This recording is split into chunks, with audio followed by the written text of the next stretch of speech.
Morning, class. Please settle down, switch off the lights. And it's really nice and lovely morning that we have gathered, and you can see the backdrop. I'm in my school, teaching you all from there. So nice to see you in your school uniform. Good. Keep it up. So we did last week covered about the chapter was markets around us. I hope there's no problem in with that chapter.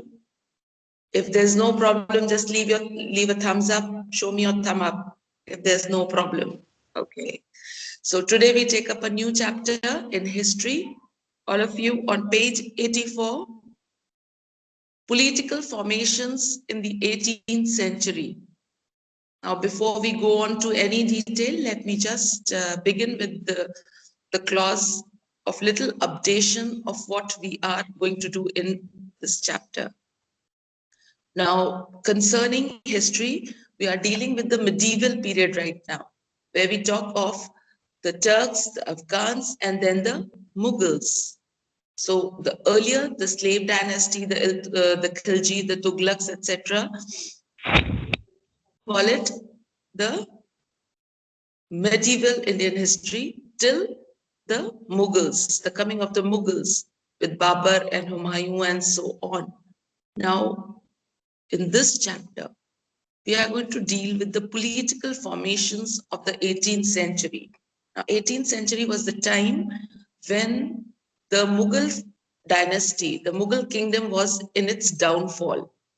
With the onset of the last weak rulers after Aurangzeb, the condition of the Mughal kings became worse.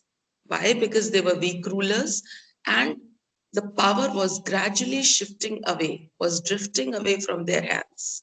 Okay? And there were small units of people in various areas who were trying to occupy the kingdoms. Okay? They wanted to break away from the Mughal Empire.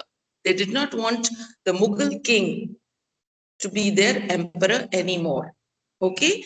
With this perspective, we'll begin the first chapter. I will be putting the screen on screen sharing. Okay? So that you all get the idea. Open your books, please. Okay.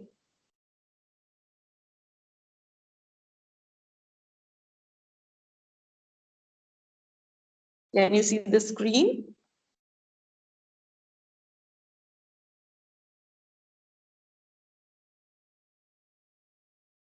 Okay, so we begin with the political formations in the 18th century, the crisis of the empire and later Mughals.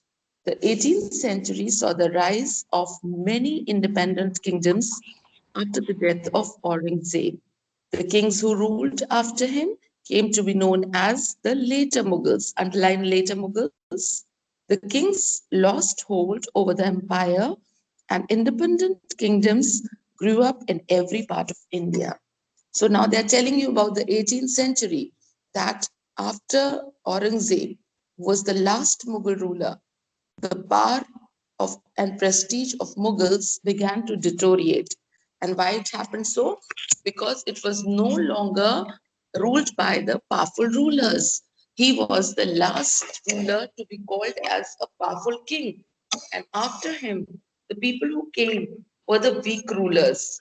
And they did not have the capacity to hold the kingdom that thoroughly. So that later part of the 18th century is known as the later Mughals, and they were the weak rulers. Now, please come to the next paragraph. In 1739, Nadir Shah of Iran invaded Delhi. He defeated the Mughals and carried away huge amounts of gold, including the Kohinoor diamond and the peacock throne of Shah Jahan. His invasion was followed by that of Afghan ruler Ahmad Shah Abdali. He raided India as many as 5 times from 1748 to 1761.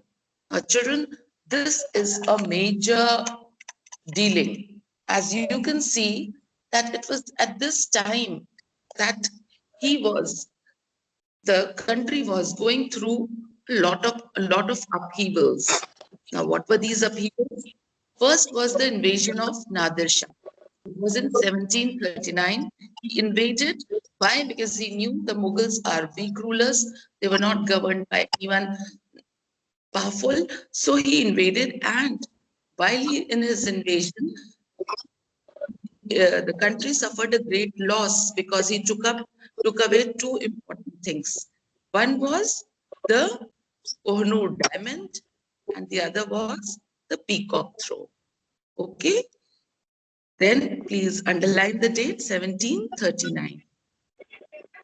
Okay, apart from this, later on, Ahmad Shah Abdali, he invaded India, and not once, not twice, but 5 times. Okay, he invaded the country 5 times.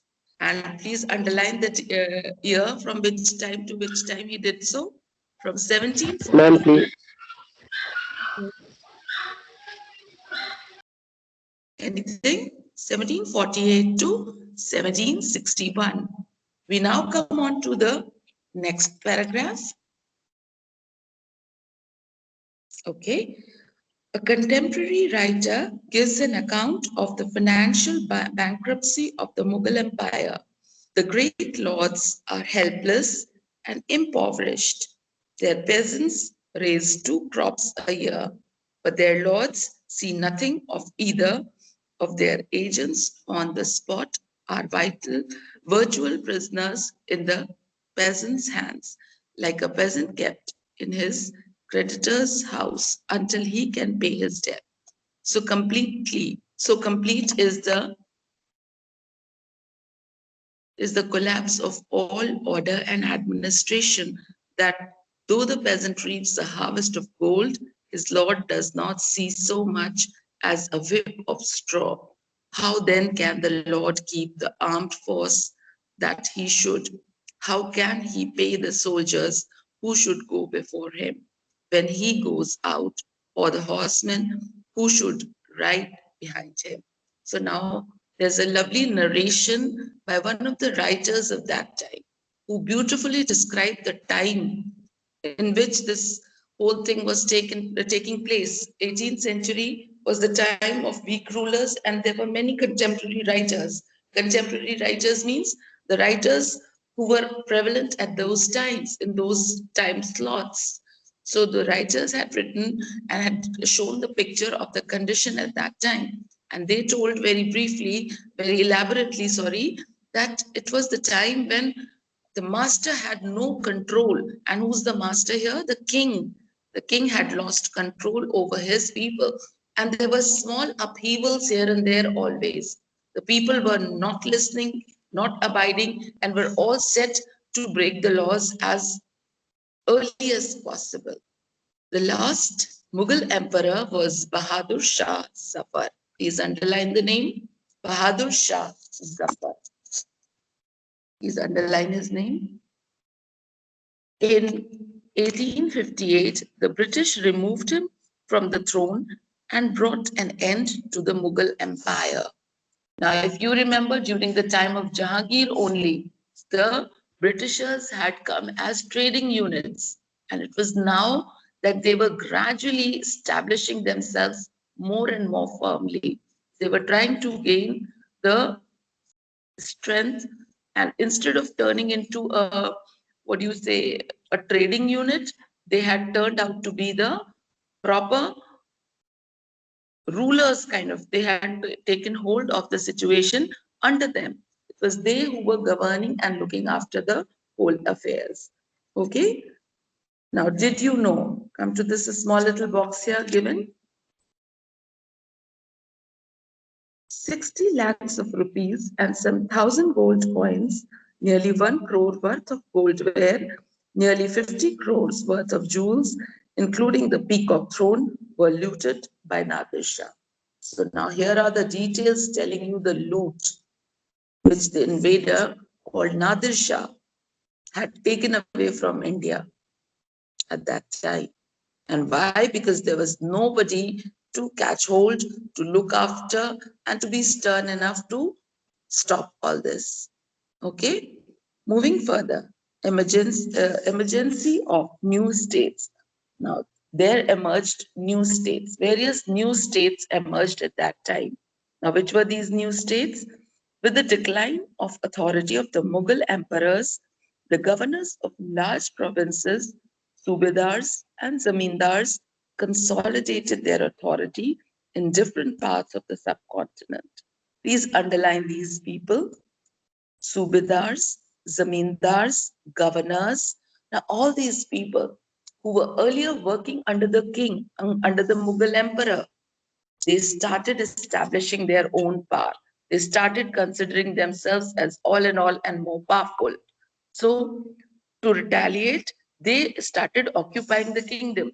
The small provinces, whatever was under their hold, they started grabbing it. They started considering it as theirs. So it was this time when Indian subcontinent saw instability all around, and there were emergence of a small states. Whoever got whichever portion, they occupied, they grabbed it, and they used it for their benefits. They did not follow the supremacy of the Mughal emperor. They did not. Any. They no longer looked emperor being the Mughal emperor being the whole sole authority. They started grabbing the authority in their own hands. Am I clear till here? Moving further. Yes, ma'am. Further. हो रहा है During जब भेजेंगे तो करेंगे Child, switch off your mic. Switch off your mics, please. During the 18th century, the Mughal Empire broke up into a number of independent states. Now, since there was nobody in particular to look after, no one single authority, so the small states started emerging. And among the various small states, the four or two, three prominent states which came out as remarkable powers were the ones underlined: Awadh, Bengal, and Hyderabad. Became very powerful and independent. Still, they did not break their formal ties with the Mughal emperor. Several Rajput principalities enjoyed independence under the Mughals as watan jagirs, and many states came under the control of the Marathas, Sikhs, and the Jats. These were